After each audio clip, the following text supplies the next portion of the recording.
ونصلي على رسوله الكريم اما بعد فاعوذ بالله من الشيطان الرجيم بسم الله الرحمن الرحيم قل هو الله احد الله الصمد لم يلد ولم يولد ولم يكن له كفوا احد صدق اللہ العظیم۔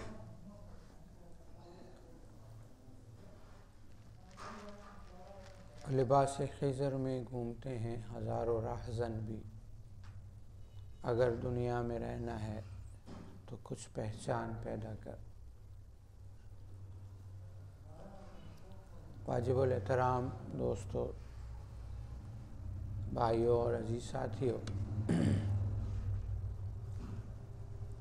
اللہ جل شانہ نے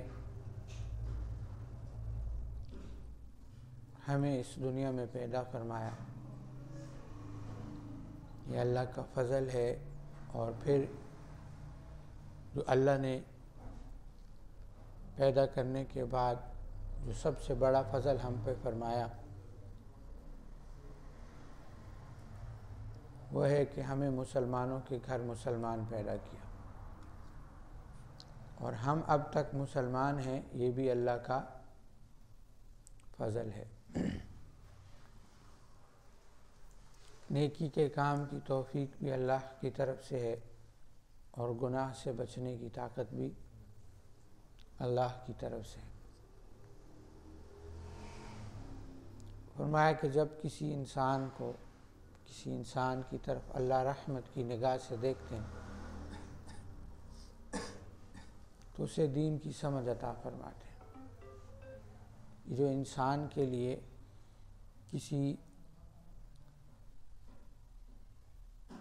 یعنی جیسے اب ہمارا دل نرم ہو گیا سلسلے کے لیے اور ہم سلسلے کی طرف جھکنے لگ گئے، تو یہ کس کی برکت سے ہے؟ یہ اللہ کا فضل ہے کہ ہمیں لیکن وہ ہے نا کہ انسان کسی بھی مقام پر پہنچ کر یہ نہ کہے کہ ہاں بس اب میں ہی حق ہو گیا ہوں۔ کیا ہو گیا ہوں؟ یعنی وہ مثال یہ ہے کہ اس وقت ہوں، شیعہ کہتا ہے کہ میں جنتی ہوں، اہل حدیث کہتا ہے کہ میں جنتی ہوں، کوئی بھی یہ نہیں کہتا کہ میں امتی ہوں۔ کیا ہوں؟ امتی ہوں۔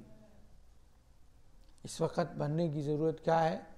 وہ امت بننے کی ضرورت ہے کہ دیوبندی ہے تو وہ بھی امتی ہیں، بریلوی ہیں تو وہ بھی امتی ہیں، اہل حدیث ہیں تو وہ بھی امتی ہیں،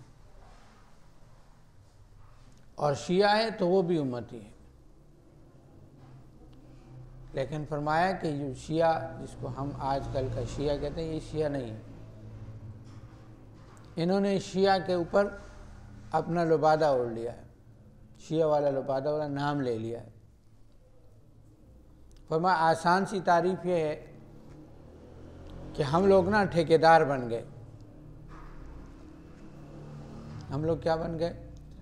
دیوبندی جو ہیں وہ صحابہ کے ٹھیکیدار بن گئے، تو صحابہ کے محبت میں سب کی بات نہیں کر رہے، جو گھسے ہوئے شیطان ہیں ان کی بات کر رہے ہیں۔ صحابہ کی محبت میں اہل بیت کی گستاخیاں کرتے ہیں، اور جو ہیں وہ شیعہ جو ہیں وہ اہل بیت کی محبت میں صحابہ کی گستاخیاں کرتے ہیں، وہ ان کے ٹھیکیدار بن گئے۔ بریلوی حضور کے ٹھیکیدار بن گئے، وہ کہتے ہیں کہ ہم سب سے زیادہ حضور کی محبت کرتے ہیں، حضور سے محبت کرتے ہیں۔ اہل حدیث ہیں، وہ کہتے ہیں کہ سب سے زیادہ ہم سنتوں پر چلتے ہیں۔ تو یہ ہم نے ٹھیکیداریاں اپنے اپنے ذمے میں لے لی۔ اللہ سب کا ہے، حضور سب کا ہے، صحابہ سب کے ہیں، اہل بیت سب کے ہیں، سب کا عزت اور احترام ہم پر۔ محبت کہاں سے نظر آتی ہے؟ محبت عمل میں نظر آتی ہے۔ محبت کس میں نظر آتی ہے؟ اب جس بچے کو اپنے باپ سے سب سے زیادہ محبت ہوگی، وہ باپ کے منہ سے نکلتا ہے اور ادھر وہ اس کا حکم پورا کرتا ہے، تو اس کو سمجھ میں آتا ہے کہ یہ اپنے باپ سے محبت، یہ اپنی ماں سے محبت بہت کرتا ہے، کیونکہ یہ حکم کا پابند ہے۔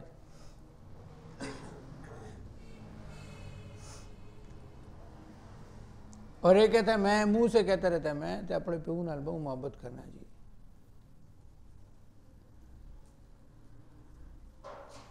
اور ایک چپ کر کے اپنی خدمت کرتا ہے, حکم مانتا ہے بس, لیکن ایک باتوں کا وہ ہے. تو محبت سنائی نہیں دیتی, دکھتی ہے. اہل بیت سے محبت ہے تو اہل بیت کے کتنے اصولوں کو ہم نے اپنی زندگیوں میں لایا. صحابہ سے محبت ہے تو صحابہ کی کتنے اصولوں کو ہم نے اپنی زندگیوں میں لایا, ان کے طریقوں کو کتنا اپنے زندگیوں میں لایا. صرف کہہ دینے کا نام تو نہیں ہے, یا ایک دن کا نام تو نہیں ہے کہ ایک دن کسی نے پوچھ لیا تو ہم نے بتا دیا کہ ہاں جی ہماری فلاں سے محبت ہے. جو جتنا حکم کا پابند ہوگا, طریقے کا پابند ہوگا, اس کی محبت اتنی زیادہ ہے. لیکن وہ یہ نہیں کہتا, جیسے آج گروپ کے اندر ہی بات ہو رہی تھی کہ ہم سلسلے کے اندر بھی جو ہے نا وہ کوئی گئے تھے کہ سینئر ساتھیوں میں حضرت سے زیادہ محبت کرتا ہوں. ایک کہتا ہے اور حضرت مجھ سے, میں حضرت کا خاص شاگرد ہوں. حضرت کی مجھ پر جو ہے نا خصوصی نظر اور توجہ ہے. ایسا نہیں ہوتا. اسی طریقے سے یہاں پہ بھی یہ چیزیں آہستہ آہستہ سر اٹھا رہی ہیں. میں استاد جی کا خاص شاگرد ہوں, میں نے وقت زیادہ گزارا ہے, میرے پہ فیض زیادہ ہے. یہ شیطانی, یہ ایک قسم کی ٹھیکیداری اپنے ذمہ لے گی. میں آپ کو ایک چیز عرض کر دوں کہ میں نے جو اپنا ایک ذاتی مشاہدہ ہے, تجربہ اس سلسلے کے حوالے سے, آپ چپ کر کے کام کرتے رہے نا, آپ کو اجر کس نے دینا ہے؟ آپ کو فیض ملتا رہے گا. چاہے میں کہتا ہوں آپ کا پیر, آپ کا استاد آپ کی طرف توجہ ہی نہ کرے, کیونکہ آپ کو اجر آپ کی نیت کا ملے گا, استاد کی نیت کا نہیں ملے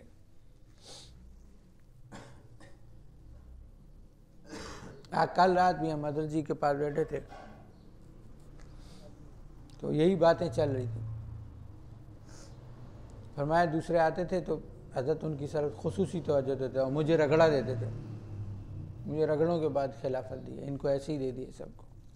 اپنے بھائیوں کی بات کر رہے تھے تو رگڑے کے بعد جو چیز ملتی ہے نا اس کی اہمیت بھی ہوتی ہے.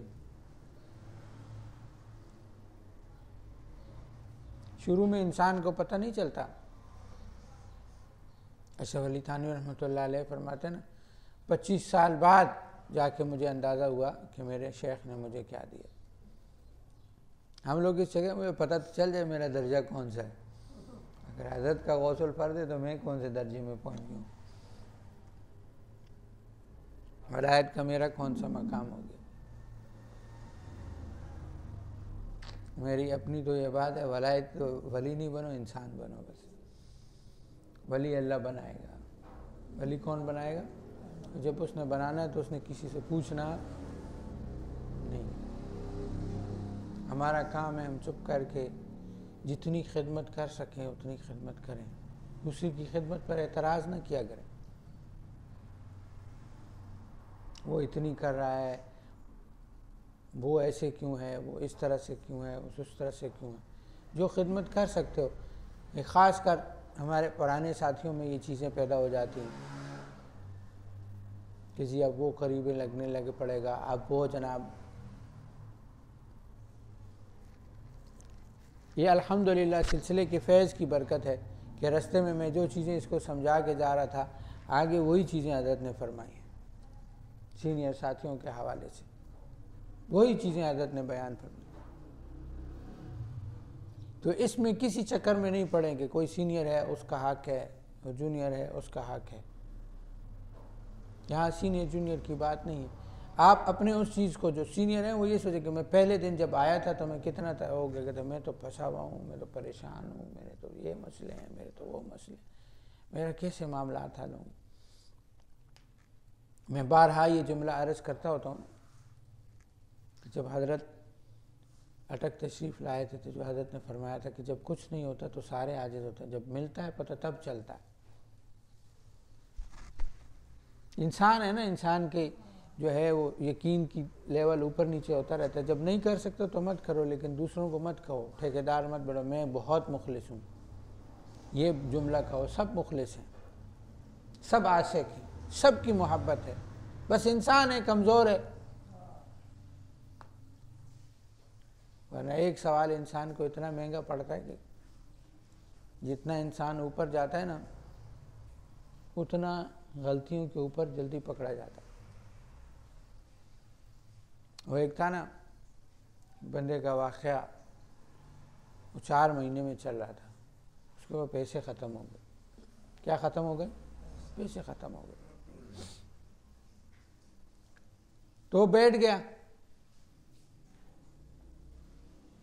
اللہ سے مانگنے کے لیے، ایونٹ مرکز کی جو مسجد ہے اس میں لگا مانگنے کے لیے۔ تو بندہ آیا، اس کو اس نے پیسے دے دیے، اپنے 4 مہینے پورے کیے، وقت گزرتا گیا۔ وہ بندہ جو مجھے واقعہ سنا رہا تھا کہتا ہے مجھے 10 سال کے بعد وہ بندہ جیل میں ملا۔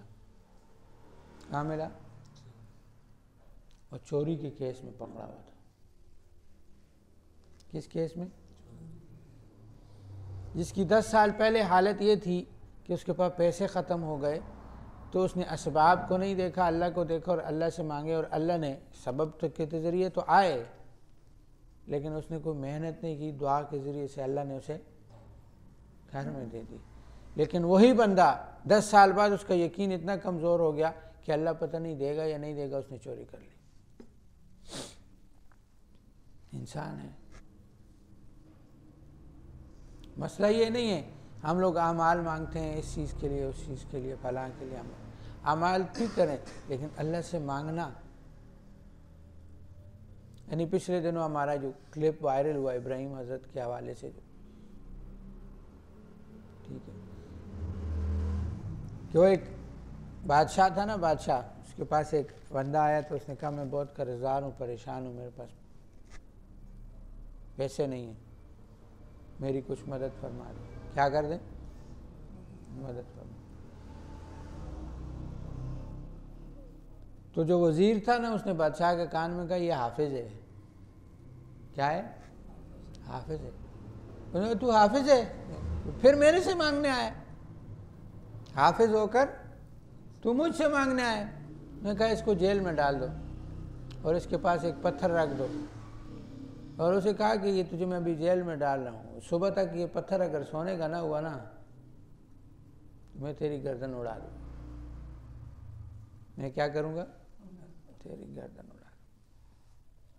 اب وہ حافظ جو جناب شروع ہوا نا قرآن پڑھنے کے لیے، رات سے صبح والناس ہوئی نا تو دل سے پھونک مارے یا اللہ آج تو اس کو سونا بنا دے ورنہ میری گردن گئی۔ کیا ہوا؟ تو جب وہ والناس پڑھ کے پھونک ماری تو پتھر سونے کا بن گیا۔ تو اس نے کہا دیکھ تو نے صحیح طرح سے مانگا نہیں تھا، تو نے پڑھا ہی نہیں تھا، تجھے پتہ ہی نہیں اللہ نے تجھے کیا دیا، اہمیت ہی نہیں ہے ہمارے سینے میں کہ ہمارے اس میں کیا ہے۔ حجاج بن یوسف کا مشہور قصہ، وہ ایک اندھا تھا نا تو خانہ کعبہ کے سامنے بیٹھ کے مانگ رہا تھا یا اللہ مجھے آنکھیں دے دے، یا اللہ مجھے آنکھیں دے۔ تو حجاج بن یوسف طواف کر رہے، اس نے کہا کیا مانگ رہے؟ کہا آنکھیں مانگ رہا، اندھا ہوں۔ آنکھیں کب سے مانگ رہے؟ تو پتہ نہیں کتنے سال سے کہ کتنے اس سے مانگ رہے۔ کہا تو پھر ابھی تک نہیں ملی؟ کہا نہیں ملی۔ انہوں نے کہا میں طواف ختم کر کے آ رہا ہوں اور اگر تب تک تجھے آنکھیں نہیں ملی نا تو تیری گردن گئی۔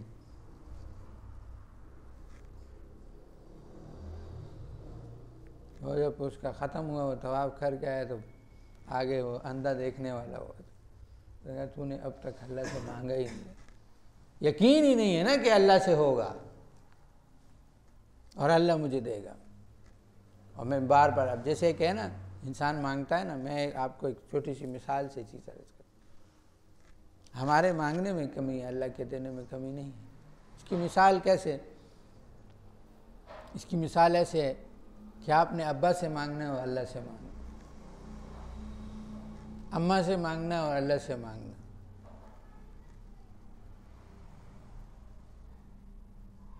اب بتائیں تو ہمیں ابا پہ یقین ہے اللہ پہ نہیں؟ ابا دے دے گا، ابا کے پاس ہیں۔ اللہ کے حوالے سے ہم وسوسے میں پڑ جائیں گے. میں گنہگار ہوں مجھے تب نہیں مل رہا، میں خطا کار ہوں مجھے تب نہیں مل رہا. سب سے وہ گمان اچھا رکھیں تو یہی ایک بات نکلتی ہے. بدگمانی کریں تو پھر باتیں بہت ساری. اللہ کا یقین ہو اور یہ بھی پتہ ہے کہ سارے خزانے اللہ کے ہیں، سارے بینک اللہ کے ہیں، سارے لوگ اللہ کے ہیں. دے گا تو اللہ دے گا.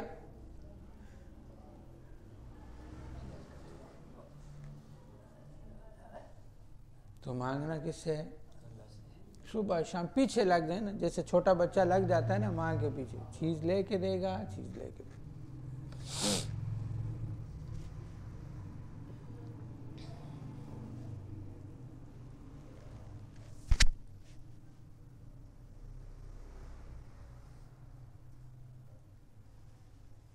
اس لیے عرض یہ ہے کہ ہماری نگاہ کس پر جانی چاہیے؟ اللہ پر. یقین ہو کہ اللہ دے گا.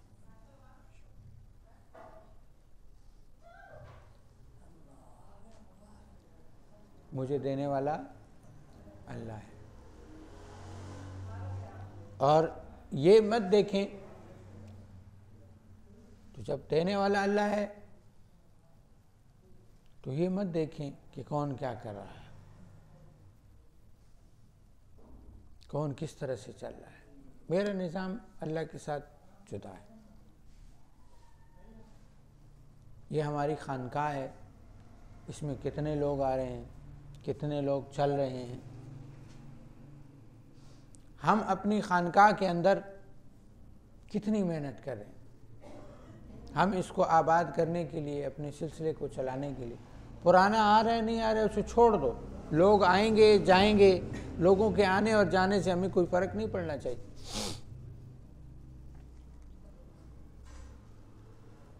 میں کتنا آتا اور جاتا ہوں، میں نے کتنے لوگوں کو خانقاہ کے ساتھ، سلسلے کے ساتھ جوڑا ہے.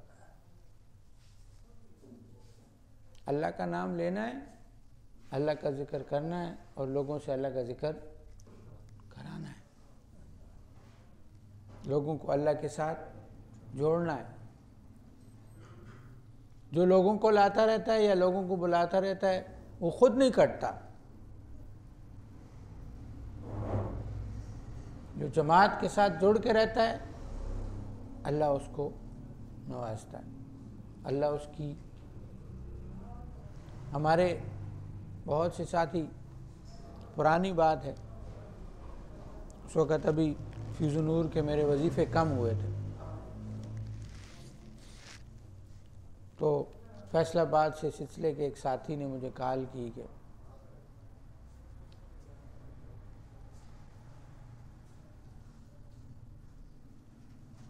حضرت میرے دم میں نا تاثیر نہیں.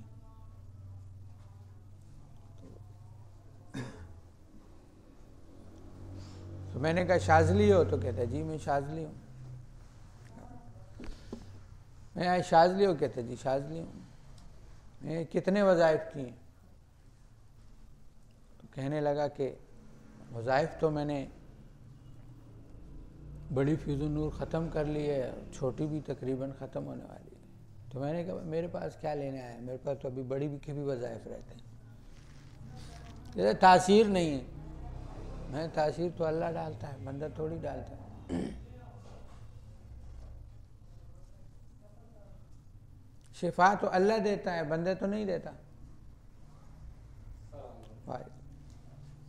شفا کون دیتا ہے؟ ہمارا کام کیا ہے؟ کوشش کرنا، علاج کرنا. ہم کوشش کریں گے، دے گا کون؟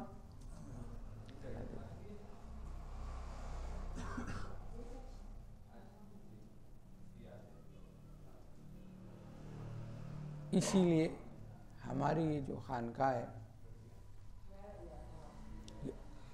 ایک چیز میں آپ لوگوں کو عرض کر دوں کہ آج ہمیں لگتا ہے کہ کل ایسا نظام ہوگا نا کہ آپ لوگ تھنگ رہ جائیں گے. اس وقت آپ سوچیں گے، ابھی تو وہ کیا کہتے ہیں مٹھی بھر لوگ لگتے ہیں، لیکن یہ مٹھی بھر نہیں رہیں گے۔ یہ جس طرح سے رات بھی ہم بیٹھے تھے تو حضرت فرما رہے تھے کہ میرے شیوخ کو اللہ نے بتایا تھا، اور قاری ضیاء اللہ شاہ صاحب نے فرمایا تھا کہ تیرا فیض پورے عالم میں پھیلے اور تو ملکوں جائے گا۔ تو آپ کو کیا لگتا ہے کہ ہم یہ مٹھی بھر رہے ہیں؟ میں اگر اپنی بات کروں تو سلسلے کی باقاعدہ محنت جو اٹک شہر میں اجتماعی صورت میں تو ہمیں 4-5 سال ہوئے، لیکن اس 4-5 سال کے اندر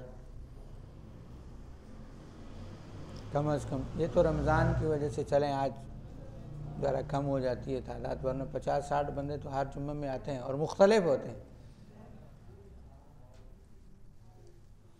دین کا کام نہیں روکتا، کسی کے جانے اور آنے کی وجہ سے دین کا کام، لیکن جو حصہ بن جاتا ہے صدقہ جاریہ کے اندر، مثال کے طور پر کسی آدمی کو ہم اپنے ساتھ سلسلے میں شامل کر لیں تو وہ ذکر پہ لگتا ہے، اور وہ جو ہزاروں لاکھوں کروڑوں کا ذکر کرتا ہے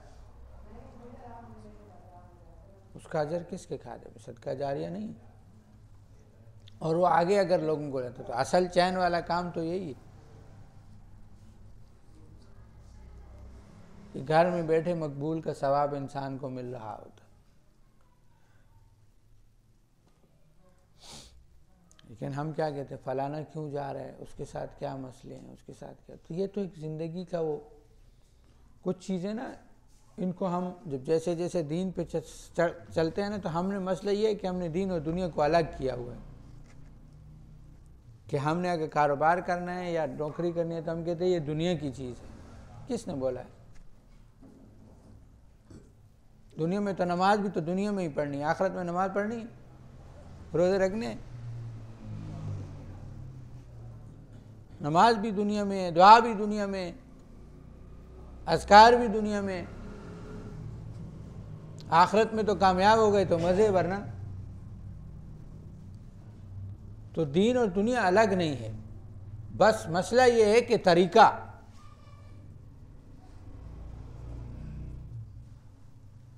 اگر کاروبار شریعت کے اصولوں کے مطابق ہو رہے تو کیا ہے؟ دین ہے۔ نوکری شریعت کے اصولوں کے مطابق ہو رہی ہے۔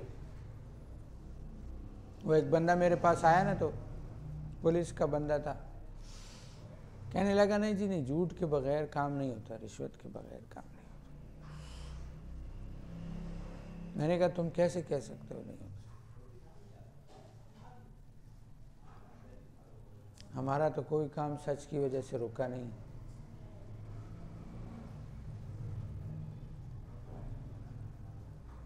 ایسا نہیں کہ میں کہوں کہ میں نے کبھی جھوٹ نہیں بولا،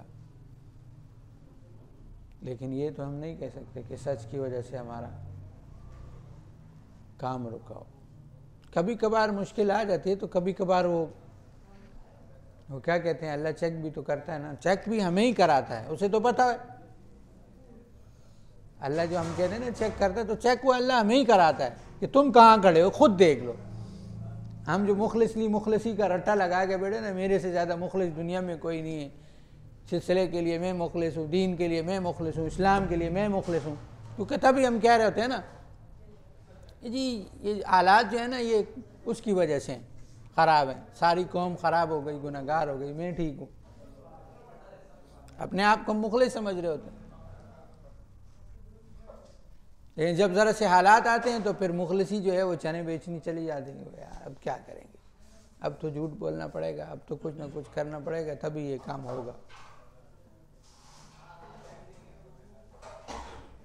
تو یہ اللہ ہمیں دکھا رہا تھا کہ میری مدد نہ ہو تو تم چل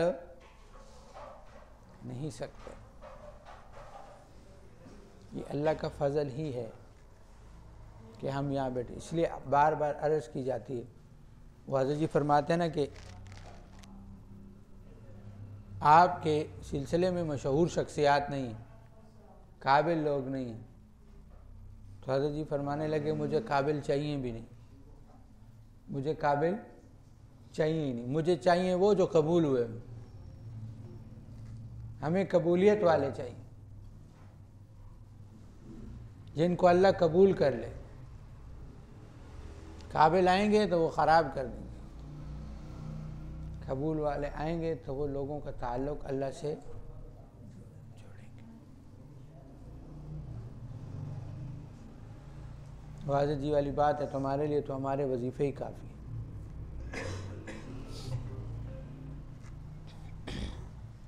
ذکر سے اللہ کا دھیان اور قرب نصیب ہوتا۔ فرمایا نا کہ اللہ کو راضی کرنا دنیا کا سب سے آسان کام ہے۔ اللہ کو راضی کرنا، اسی لیے میں اکثر لوگوں کو اس کی وجہ سے کہتا ہوتا ہوں نا کہ لوگ کہتے ہیں نا دعا قبول نہیں ہو رہی یا کوئی اس قسم کی بات، تو میں کہتا ہوتا ہوں کہ اللہ کو انسان نہیں سمجھا کرو۔ یعنی جب ہم بار بار کہتے ہیں نا کہ پتہ نہیں میری توبہ قبول ہوگی یا نہیں ہوگی، بار بار توبہ کرنی تو چاہیے، لیکن ہم اپنے ابا یا اماں سے جب معافی مانگتے ہیں تو ہمیں پتہ ہوتا ہے کہ ابا وہ دو ذرا ٹنگا شنگا دباسا خدمت سے کر سامان ویسی کہتے نہیں کہتے، وہ بھی مان جاتا ہے۔ تو یہ انسان ہے، یہ مان جاتا ہے۔ اچھا ایک اور مثال لے لیں، چلو یہ تو ایک رشتے کی بات ہو گئی۔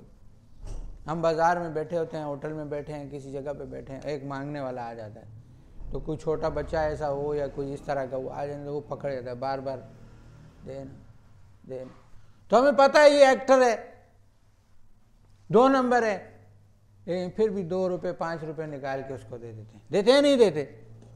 پتہ ہے فراڈی ہے، پتہ ہے یہ بیکاری ہے، مانگنے والا، اس کی عادت ہے، یہ مجھے دے دے گا، وہ بھی مانگتا رہتا ہے اور ہم بھی سخت دل ہونے کے باوجود دے دیتے۔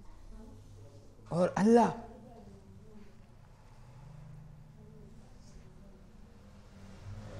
کو ہم نے اتنا سخت دل بنا لیا کہ نہیں سنے گا۔ باپ سے بھی زیادہ احکام ان سب کیوں نہیں سنے گا؟ نہیں یار، اس کی نا ہمارے مانگنے میں کمی ہے، یقین میں کمی ہے، پیچھے پڑ جائیں۔ ہم لوگ 2 نفل پڑھ کے جا نماز پہ بیٹھ کے 1-2 دفعہ مانگے، اللہ سنتا ہی نہیں، یقین ہی نہیں۔ اگر یقین ہو تو ہر 10 منٹ بعد، دل تو کوئی بھی نہیں جانتا، ہر 10 منٹ بعد یا اللہ دے نا میری بس ہو گئی، یا اللہ دے نا میری بس ہو گئی۔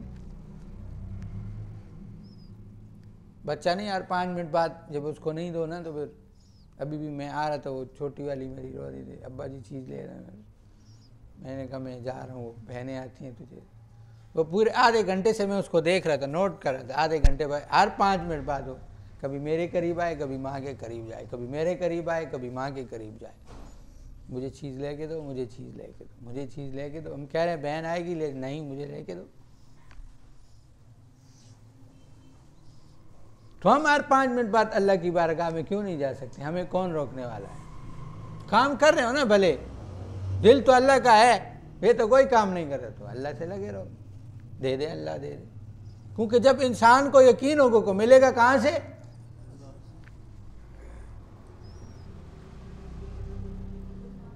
بچوں کی، وہ کہتے ہیں نا بچوں سے آپ سیکھیں، میں بچوں کی حرکتوں کو اپنے کو غور سے دیکھتا ہوں، اور اتنی سخت رو رہی ہو نا تو ابھی اس کو چیز لینے لو دو نا تو فوراً خوش ہو جاتے، اس کے آنسو غائب ہو جاتے، اور ذرا سی اس کی بات کا انکار کرو تو اس کی آنکھوں میں آنسو آ جاتے ہیں۔ میں نے کہا یہ جو ہے نا نسبت اللہ کے ساتھ ہو، کہ ذرا ایسی انسان کو پریشانی آئے نا اللہ کے سامنے رونا پیٹنا شروع کر دے، یا اللہ، انسانوں کے سامنے نہیں، اللہ کے سامنے، اللہ میں پھنس گیا، مجھے نکال۔ اور جیسے ہی کوئی ایک بھی بندے کی خواہش، اس کی ضرورت پورا ہو تو خوش ہو جائے، شکر ادا کرنا چاہیے، یا اللہ تیرا کتنا شکر ہے، مجھے کھانا دیا، مجھے صحت دی، مجھے کھلایا ہے، مجھے پلایا ہے، مجھے دین پہ چلا رہا ہے، سجدے کی توفیق دے رہا ہے، ذکر کی توفیق دے رہا ہے، تیری زمین پہ چل رہا ہوں، تیری آنکھوں سے دیکھ رہا ہوں، تیرے ہاتھوں سے کام کر رہا ہوں، تو نے عزت دی ہے، شہرت دی ہے، والدین ہیں، بچے ہیں، عزیز و اقارب ہیں، یہ اللہ کی طرف سے یہ سب کے سب احسانات ہیں۔ لوگ آپ کے ساتھ جڑے ہوئے ہیں، لوگ آپ کے ساتھ بات کرتے ہیں، لوگ آپ کو تسلی دیتے ہیں۔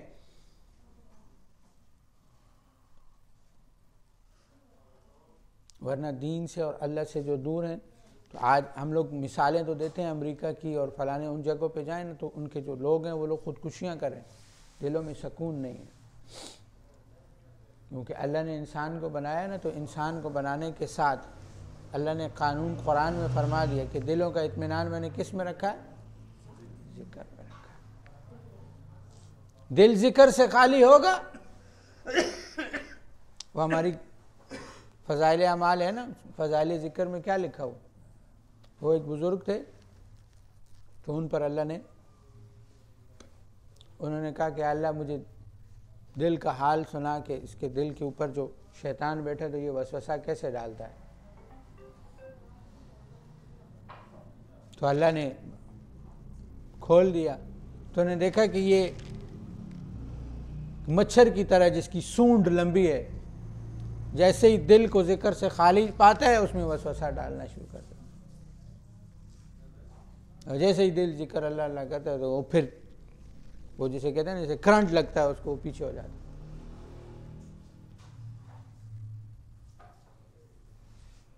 فضائل اعمال میں، فضائل ذکر میں پڑھ لیں، یہ ذکر وہ ہے جو آپ کو اللہ کا یقین آپ کو اس سے ملے گا۔ جب ہر وقت ایک ہستی کا نام آپ کی زبان اور آپ کے دل پر ہوگا تو کیسے ہو سکتا ہے کہ آپ کو اس کا یقین نہ ملے؟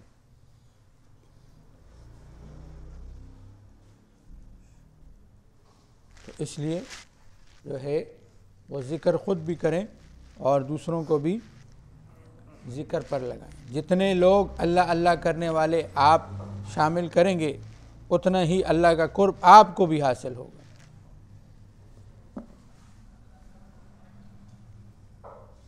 یہ مت سوچیں، جب یہ شیطان آپ میں وسوسہ ڈالتا ہے نا کہ سلسلے نے، ذکر کی وجہ سے آپ کو کیا ملا، یا چھوڑو یار شیطان اب کیا کرو گے وہاں جا کے، تھوڑی تمہیں استاد جی کچھ سکھائیں گے، عملیات تو تم نے سیکھ لیے ہیں، تعویذ تو تجھے بنانا آتے ہیں۔ تو ہمارا مقصود تو یہ نہیں تھا، یہ تو ایک شعبہ ہے، ہمارا مقصود تو آپ کو اللہ کے ساتھ جوڑنا ہے، اللہ کا قرب۔ فرمایا دنیا کا سب سے مشکل کام اللہ کا قرب حاصل کرنا ہے۔ راضی وہ جلدی ہو جاتا ہے لیکن قرب ہر کسی کو نہیں دیتا، قرب کے لیے وہ آزماتا ہے۔ اور لیکن اب پھر ہم یار کہیں آگے چلنا شروع کر دوں تو میرے پہ آزمائشیں بڑھ ہی نہ جائیں، تو اللہ اپنے اصول تو ہے وہ تبدیل تو نہیں کرے گا نا۔ قرآن میں کیا فرمایا؟ میں تم پر اتنا بوجھ ڈالتا ہی نہیں ہوں جو تم سہ نہ سکو، میں تم پر بوجھ ڈالتا ہی نہیں ہوں کہ جو تم سہ نہ سکو۔ جب تمہیں لگنے لگے نا کہ بوجھ زیادہ ہو گیا، بولو نہیں زیادہ نہیں ہوا، اللہ عافیت فرما، عافیت مانگے، لیکن مجھے پتہ ہے اللہ تو مجھ پر اتنا بوجھ نہیں ڈالے گا، تو نے خود کہا ہے تو میں کمزور ہوں، میرا دل کمزور ہو گیا، میں گھبرا گیا، ورنہ مجھے پتہ ہے تو مجھ سے زیادہ بوجھ نہیں ڈالے۔ رمضان کا مہینہ ہے، جمعے کا دن ہے، یہ بابرکت گھڑیاں ہوتی ہیں۔ یہ اللہ نے، میں یہ کہتا ہوں اللہ تو ہر وقت سنتا ہے نا، ہم سنتے رہتے ہیں علماء سے 70 ماہوں سے زیادہ سنتا ہے۔ پھر یہ اللہ کا فرمانا کہ میں جو ہے تہجد میں پہلے آسمان پر آ جاتا ہوں، یہ رمضان کی گھڑیاں اور جمعے کی گھڑیاں، ہر اذان کے بعد دعا کا قبول ہونا، کہ میرا بندہ کسی بھی طریقے سے میری طرف متوجہ ہو جائے، مجھ سے مانگ لے، میری طرف آ جائے۔ اللہ نے بہانے رکھے، ورنہ کون سی گھڑی ہے کسی جگہ پہ لکھا ہے کہ اس گھڑی میں دعا قبول نہیں ہوگی؟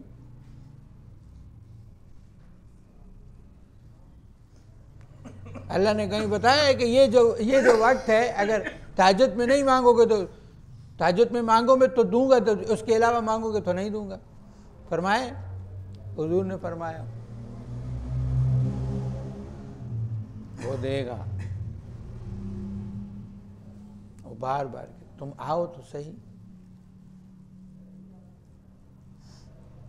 کیونکہ سکون جو ہے وہ اللہ کی یاد میں ہے، سکون اللہ کے ساتھ جڑنے میں ہے۔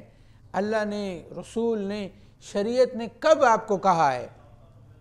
وسوسہ شیطان کیا ڈالتا ہے؟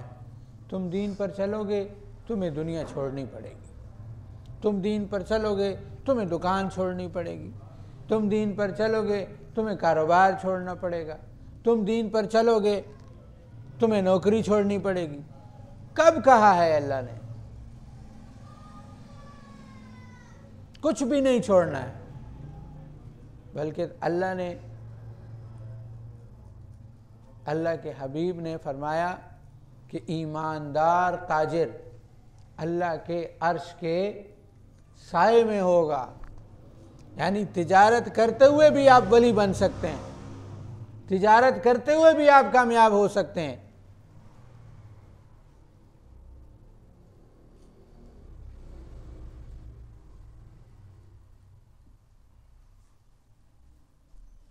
تو اس لیے عرض کرنے کا مقصد یہ ہے، اور ہمارا تو ویسے بھی آسان ہے، سلسلے کے اندر چلتے پھرتے کاؤنٹر ہاتھ میں پکڑو، اپنا کام کرو اور ٹک ٹک اللہ اللہ لگی رہے۔ شروع میں آتے ہیں نا اتنے وظیفے ہم کیسے کریں گے، ایسے ہی ہوتا ہے نا، اور جب فیض النور تو پھر کہتے ہیں استاد جی اور ہیں نا وظیفے، اور کیڑے کرنے؟ یہ فیض کی برکت سے کہتے ہیں نا اجازت کیا ہے، یہی تو اجازت ہے، اس اجازت کی برکت سے تو اتنے وظیفے کر لیے۔ اور پھر جب وہ ہو جاتا ہے نا تو تھوڑا سا وہ اسے کیا کہتے ہیں وہ لگتا ہے، تو پھر کہتا ہے استاد جی ان تھے وظیفے نہیں ہونے، سب کو اجازت کی جلدی ہوتی ہے اور ہم اجازت میں وہ کرتے ہیں تو تھوڑا صبر کر جائے، وظیفے کر لیں، کیونکہ جیسے ہی اجازت ملے گی جادو کاٹے گا، اب وظیفے کم ہونا شروع ہو جائے۔ استاد جی ان وظیفے تو دل نہیں کرنا، اب میرے سے ہوتا نہیں ہے، ابھی تو پتہ چلے گا، ابھی تو میدان، پہلے تو فیض کی برکت سے چل رہا تھا۔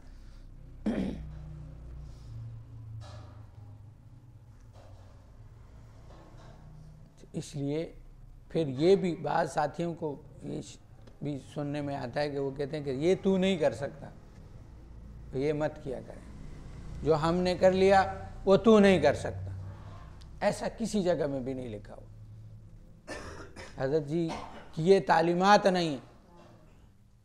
فرمایا کہ لوگوں کے اندر کہ تم کر سکتے ہو، حضرت تو دوسروں کو فرماتے کہ تم نے دبانا سیکھا اور ہم نے صلاحیتوں کو اجاگر کرنا سیکھا، میں تو آپ سب کو بھی جو میرے پاس آتا ہے، مجھے اللہ دے سکتا ہے تو آپ کو بھی دے سکتا ہے، ہو سکتا ہے میرے سے اعلیٰ ترتیبات پہ اللہ آپ کو پہنچا دے۔ پہنچانا کس نے، دینا کس نے؟ تو ہم کون ہوتے ہیں رونے والے؟ جو ہم نے کیا، جو فیض نور ہم نے کی ہم آپ کو دیتے ہیں، جو چیزیں ہمارے پاس ہیں وہ ہم آپ کو دیتے رہتے ہیں، چاہے وہ عملیات ہیں، چاہے وہ تصوف ہے، چاہے وہ اذکار ہیں۔ تو میں نے عرض کی نا کہ ابھی یہ مٹھی بھر لگتا ہے، لیکن یہ دیکھتے ہی دیکھتے یہ مجمع اتنا بڑھے گا نا کہ ہماری سوچ اور اس سے زیادہ بات بڑھ جائے گی۔ تو ابھی سے جو ہے نا ہم وہ کیا کہتے ہیں، بعض لوگ ہوتے ہیں نا مسجد کے اندر بابے، وہ مسجد کے تھم ہوتے ہیں، کہتے ہیں فلاں جگہ تو 2 بابے 3 بابے پکے بیٹھے ہوتے ہیں، وہ اس مسجد کے ستون ہوتے ہیں۔ اور ایک آیا نا، اس کو میں نے بطور مزاحیہ کہا، وہ کہتا ہے کہ آپ نے کبھی کسی مسجد میں دن دیکھے ہیں؟ میں نے کہا میں نے تو ہر مسجد میں 2-3 دن دیکھے ہیں۔ کہتا ہے کیسے ہوتے ہیں؟ میں نے کہا داڑھیوں والے ہوتے ہیں، سفید سفید، چلا نہیں جاتا ان سے، لیکن مسجد میں جاتے ہیں۔ کہتے ہیں جی یہ کون سے جن ہیں جن سے چلا نہیں جاتا؟ میں نے کہا جس مسجد میں جاتے 1-2-3 بابے بیٹھے ہوں گے۔ ایمان ہوتا ہے نا کہ اس وقت بھی اللہ کے لیے جب کچھ نہیں ہو پا رہا تو اللہ کے ذکر کے لیے، اللہ کو راضی کرنے کے لیے اگلا آدمی مسجد میں پہنچ جاتا ہے۔ تو جوانی ہو، ادھیڑ عمر ہو یا بڑھاپا ہو، ہمارا دل کس کے ساتھ جڑا ہو؟ اللہ کے ساتھ۔ اور وہ کیسے جڑے گا؟ کہ ہماری اگر یہ نہیں جن کا اب یہ نہیں کہ جن کا ذکر نہیں ہو رہا تو وہ یہ سمجھیں کہ میرے سے ذکر نہیں ہو رہا، تو اپنے نفس کو ٹٹولو کہ میری کون سی غلطی کی وجہ سے میرا ذکر رک گیا۔ یہ نہیں کہ اس کے اوپر ڈٹ جاؤ، بس ٹھیک ہے یہ حبس چل رہا ہے، قبض چل رہی ہے، ٹھیک ہے کیفیت چلے تو اس کیفیت سے نکلنے کی کوشش کرو۔ یہ رمضان کا مہینہ نا، اس میں تصوف آسان ہو جاتی۔ ہمارے تو رمضان میں غصے 7ویں آسمان پر پہنچے ہوتے ہیں نا۔ رمضان ہمیں سکھانے کے لیے آتا ہے کہ میرا غصہ کم ہو، مجھے بھوک کا اندازہ ہو۔ ہم نے تو پھر افطاری میں اتنا سامان ایڈ کیا ہوا ہوتا ہے کہ ہمارا پیٹ بھی پھر کہتا ہے بس کر دے، اندر جگہ نہیں، باہر آئے گا۔ تو صبر کے ساتھ، وہ ہماری دادی اماں کہتی ہے کہ کوئی ایسی بات کرو نا، گھر اپنا نہیں ہے تو پیٹ تو اپنا ہی ہے نا۔ ادھر تو گھر بھی اپنا ہی ہوتا ہے، افطاری تو اپنے گھر ہی کرنی ہوتی ہے۔ وہ ہمارے حضرت جی فرمانے لگے نا کہ یہ اکثر لوگوں کو جو بیماریاں ہوتی ہیں اس کی وجہ یہ ہے۔ ہم بہت ساری باتیں سنتے رہتے ہیں نا، لیکن صحابہ کا طرز عمل کیا تھا کہ وہ یہ فرماتے تھے کہ اتنا کھانا کھاؤ کہ بھوک باقی رہے۔ اور یہ خصوصاً یہاں پر ہونا چاہیے کہ آپ کی تشنگی باقی رہے رمضان کے اندر۔ اور حضرت جی جو فرماتے ہیں قرآن کی اس آیت کا مفہوم، کلو واشرب ولا تسرف، کھاؤ پیو لیکن اسراف مت فرمائے۔ اسراف کا یہاں مطلب یہ ہے کہ کھانے پینے میں اسراف نہ کرو۔ اور آپ ڈاکٹروں سے جا کے پوچھیں معدے کی یا پیٹ کی بیماریاں شروع ہوئی اس سے ہوتی۔ تو یہ رمضان ہمیں سکھلاتا ہے صبر کرنا، لیکن چونکہ ہمارا نفس عادی نہیں ہوتا۔ اکثر لوگ کہتے ہیں نا غصہ کیوں آتا ہے جی، پھر شیطان بھی قید ہوتا ہے، لیکن ہم نے اپنے نفس کو اس کے مطابق بنایا ہی نہیں۔ ہمیں سمجھ میں نہیں آ رہی نا نفس اور شیطان۔ شیطان سمجھ میں آ جاتا ہے، نفس نہیں آتا، اور ساری کہانی تو نفس کی ہوتی۔ اس نفس کو قابو کرنا ہے، اور اس نفس کے قابو کے لیے پھر اس پر اللہ اللہ کرنی ہے، اس نفس کو تابع کرنا ہے۔ اس نفس کو صرف اس کے لیے کیا ہوگا، کسی اللہ والے کا ہاتھ تھامنا پڑے گا۔ جنہوں نے تھاما ہوا وہ چل رہے ہیں۔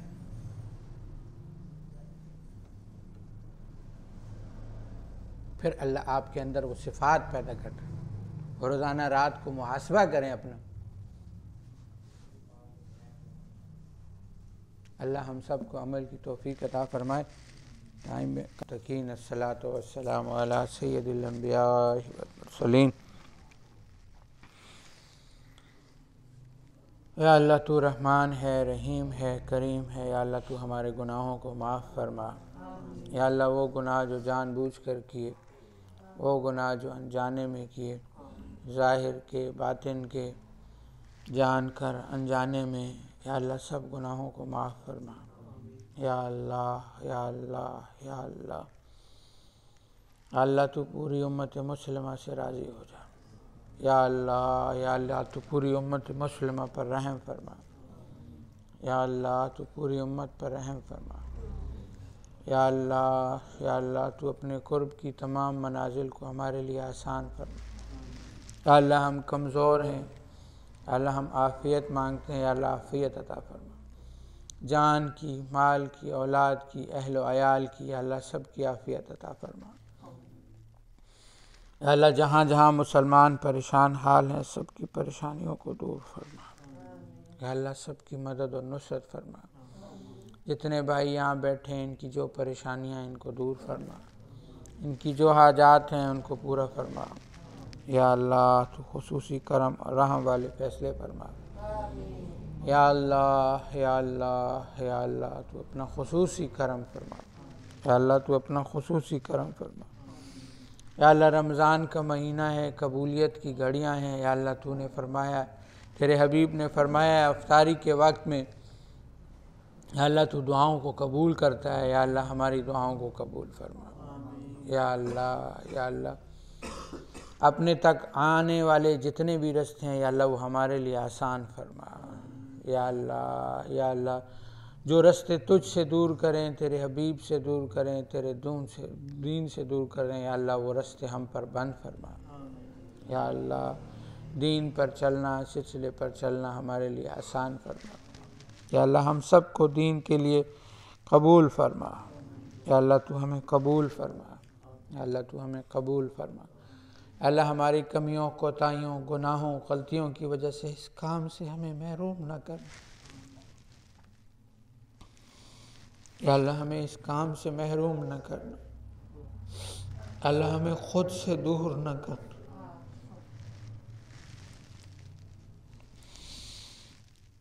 اللہ وہ دن ہمارے لیے آخری ہو، وہ گھڑی ہمارے لیے آخری ہو جو ہمیں تجھ سے دور کر، تیرے حبیب سے، تیرے دین سے دور کر۔ وہ گھڑی آنے سے پہلے ہماری موت ہو جائے۔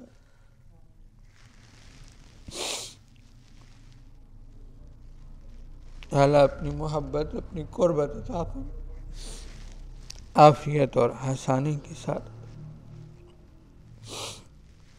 جتنی دعائیں، خیریں، برکتیں، رحمتیں آقا صلی اللہ علیہ وسلم نے اور بزرگوں نے مانگی ہیں، یا اللہ ان سب میں ہمارا حصہ فرما۔ جن شرور اور فتن سے پناہ مانگے، پناہ عطا فرما۔ صلی اللہ تعالی علی خیر خلقہ محمد وآلہ واصحابہ وذریاتہ وآل بیتہ اجمعین برحمتک یا ارحم الراحمین، آمین۔